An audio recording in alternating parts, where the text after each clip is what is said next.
Naglatag ng mga kondisyon si Senate President Win Gatchalian sa pagpasok ng Pax Silica Project sa Tarlac. Sa gitna ito ng pangamba ng mga katutubo at magsasaka na mapalayas sa kanilang lupa o lupa tirahan.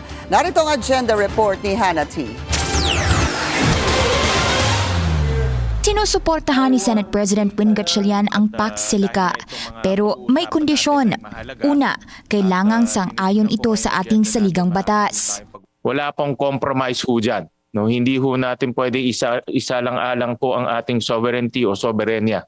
Pangalawa, sa gitna ng mga hamon sa kuryente at tubig sa bansa, kailangan ma-address ang demands ng Pax Silica Initiative sa mga ito. Pangatlo, kailangang isaalang-alang ang mga katutubo at magsasakang posibleng maapektuhan. Hindi ho natin pwedeng payagan na mawalan ng trabaho ang ating mga magsasaka. Hindi ho natin pwedeng payagan na ma-displace o matanggal po sa kanilang lugar ang ating mga katutubo.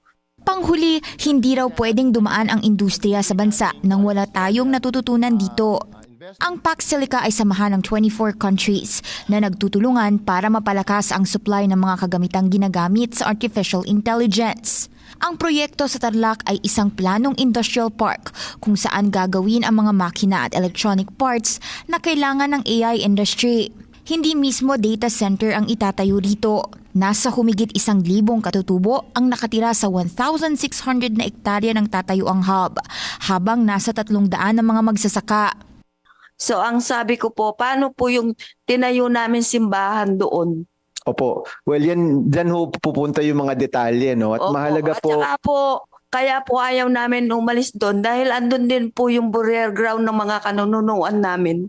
opo. Well, yan ho yung mga kailangan po nating... Ninindigan namin, kaya ayaw namin pong umalis doon. Commitment ng BCDA, hindi sila paaalisin sa lugar, pero hindi pa ito umaabot sa formal dialogue. Magsasagawa raw ang National Commission on Indigenous Peoples o NCIP ng actual inventory ng mga property at community sa area.